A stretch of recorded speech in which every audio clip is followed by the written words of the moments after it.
નમસ્કાર દર્શક મિત્રો, ગરવી ગુજરાત ન્યૂઝ ચેનલમાં આપનું હાર્દિક સ્વાગત છે। આજના તાજા અને સૌથી અગત્યના સમાચાર જાણીએ તે પહેલા તમે અમારી ચેનલમાં નવા હો તો ચેનલને ઝડપથી સબસ્ક્રાઇબ કરી લેજો। તો મિત્રો, સૌથી પહેલા આજના અગત્યના સમાચાર જોઈએ તો એક સાથે 3 સિસ્ટમ સક્રિય, અનેક જિલ્લાઓમાં રેડ એલર્ટ। હવામાન વિભાગ દ્વારા રાજ્યમાં આગામી 5 દિવસ ભારેથી અતિભારે વરસાદની આગાહી કરવામાં આવી છે।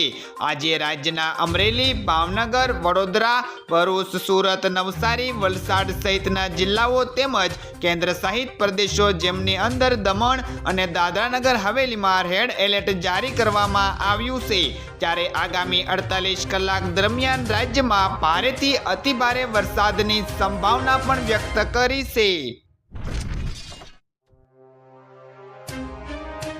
ત્યાર પછીના મહત્વના સમાચાર જોઈએ તો નર્મદા ડેમના 15 દરવાજા ખોલવાયા, નીચાણવાળા વિસ્તારો એલર્ટ પર।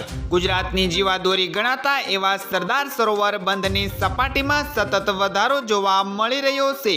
સરોવર બંધના 15 દરવાજા 1.65 મીટર ખોલવામાં આવ્યા છે। હાલ 1,75,000 ક્યુસેક પાણી નદીમાં વહેતું રહ્યું છે। હાલ ડેમની સપાટી 135.30 છે, જેની મહત્તમ સપાટી 138.68 છે, જેની સુરક્ષાને ધ્યાનમાં રાખીને નીચાણવાળા વિસ્તારોમાં એલર્ટ જારી કરવામાં આવ્યું છે। આગામી 4 દિવસ ભારે વરસાદની આગાહી સાથે આજુબાજુના ગામને એલર્ટ પણ કરાયું છે, જેથી કરીને કોઈ પણ પ્રકારની હાનિ ન થાય।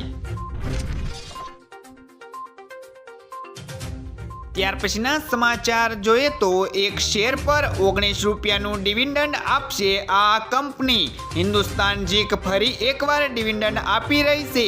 એક શેર પર 19 રૂપિયાનું ડિવિડન્ડ તે આપશે। અત્યાર સુધીમાં 30 થી વધુ વખત ડિવિડન્ડ ચૂકવી છે।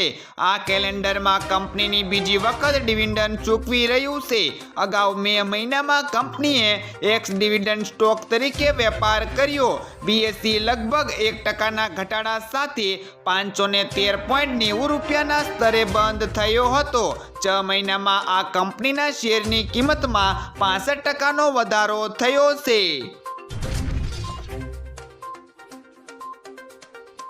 ત્યાર પછીના સમાચારની વાત કરીએ તો મહિલાઓની સુરક્ષાના મામલામાં સીએમ યોગીનું કડક વલણ। સીએમ યોગી આદિત્યનાથે મહિલા સુરક્ષા મામલે કડક વલણ દાખવતા ચેતવણી આપી છે। તેમણે મુઝફ્ફરનગરમાં એક કાર્યક્રમ દરમિયાન એમ કહ્યું કે રાજ્યની દીકરીઓની સુરક્ષા સાથે ખિલવાડ કરનારાઓ વિરુદ્ધ કડક પગલાં ભરવામાં આવશે। તેમણે ગુનેગારોને એમ પણ ચેતવણી આપી છે કે જો દીકરીઓની સુરક્ષા સાથે તેમને કોઈ પણ જાતનો ખિલવાડ કર્યો તો તેમને રસ્તા પર યમરાજ ઊભેલો જોવા મળશે। ત્યાર પછીના સમાચાર જોઈએ તો વરસાદને કારણે 22 જેટલા રસ્તાઓ બંધ। દક્ષિણ ગુજરાતમાં ભારે વરસાદ વરસ્યો છે, જેમાં તાપી જિલ્લો પણ સામેલ છે। તાપીમાં વરસાદનો વધારો થતાં ભરપૂર પાણીની આવક પણ થઈ છે, તેથી વ્યારાથી પસાર થતી મીંઢોણા નદી 2 કાંઠે થઈ ગઈ છે। ગ્રામ્ય વિસ્તારની અંદર વાત કરીએ તો ગ્રામ્ય વિસ્તારના 22 જેટલા રસ્તાઓ વાહન વ્યવહાર માટે તંત્ર દ્વારા બંધ કરવામાં આવ્યા છે। આવી સ્થિતિમાં વાહન ચાલકોને મુશ્કેલી પણ થઈ શકે છે। ત્યાર પછીના સમાચાર જોઈએ તો જમ્મુ કાશ્મીરમાં ચૂંટણી પહેલા હાઈ એલર્ટ। જમ્મુ કાશ્મીરમાં વિધાનસભાની ચૂંટણીની જાહેરાત થયા બાદ ભારતીય સુરક્ષા એજન્સીઓ એલર્ટના મોડમાં છે। જો કે કોઈ પણ સંભવિત ખતરાનો સામનો કરવા તૈયારી કરી રહ્યા છે, જેમાં પાકિસ્તાનને પણ અંકુશ રેખા અને આંતરરાષ્ટ્રીય સરહદે રેડ એલર્ટ જારી કરી દીધું છે। એલઓસી નજીકના મુઝફ્ફરાબાદ વિસ્તારમાં ભારતમાં ઘૂસણખોરી કરીને આતંકવાદી ઘટનાઓને અંજામ આપતી આતંકવાદી ચાવણીઓ આવેલી છે, જેથી કરીને જમ્મુ કાશ્મીરની અંદર ચૂંટણી પહેલા હાઈ એલર્ટ જારી કર્યું છે। ત્યાર પછીના મહત્વના સમાચાર જોઈએ તો આગામી 72 કલાક ગુજરાત માટે ખૂબ જ ભારે. ગુજરાતમાં ચોમાસું ફરી જામ્યું છે. આવી સ્થિતિમાં હવામાન વિભાગ મુજબ આગામી 72 કલાક ગુજરાત માટે ખૂબ જ ભારે હશે, જેથી ઘણા જિલ્લાઓમાં અતિ ભારેથી અતિ ભારે વરસાદની આગાહી કરાઈ છે. ડિપ્રેશનનો ખતરો ગુજરાતને માથે ઊભો છે. તેની અસરને કારણે ઘણા ખરા જિલ્લાઓમાં વરસાદનું રેડ એલર્ટ છે. ડિપ્રેશર ડીસાથી 250 કિમી દૂર છે. 29 ઓગસ્ટ સુધીમાં મુશળધાર ધોધમાર વરસાદ વરસી શકે છે. ત્યાર પછીના સમાચાર જોઈએ તો તેજી સાથે ખુલ્યું શેર બજાર. કારોબારી સપ્તાહના આજે ત્રીજા દિવસે શેર બજારની શરૂઆત તેજી સાથે થઈ છે. હાલ સેક્શન 253 પોઈન્ટના વધારા સાથે 81,340ના સ્તર પર ટેગ કરી રહ્યો છે.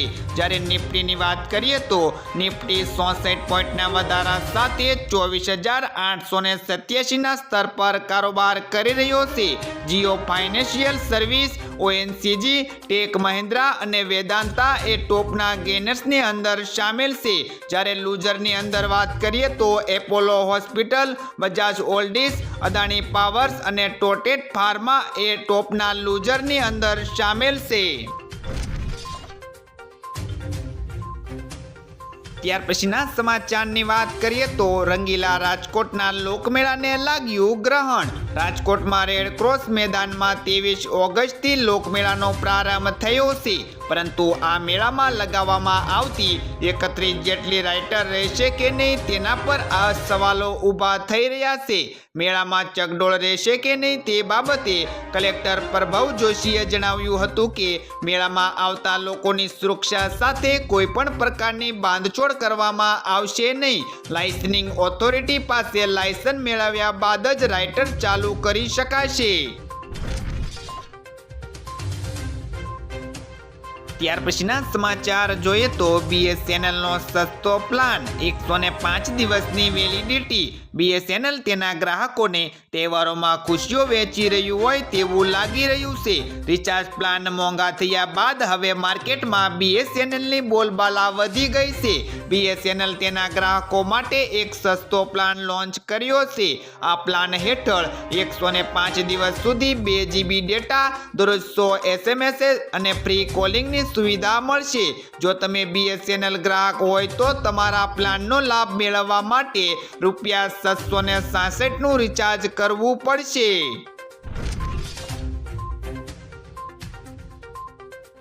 તો મિત્રો, આ હતા આજના સવારના મુખ્ય સમાચાર. આવા અગત્યના સમાચાર જાણવા માટે તમે અમારી ચેનલમાં બન્યા રહો.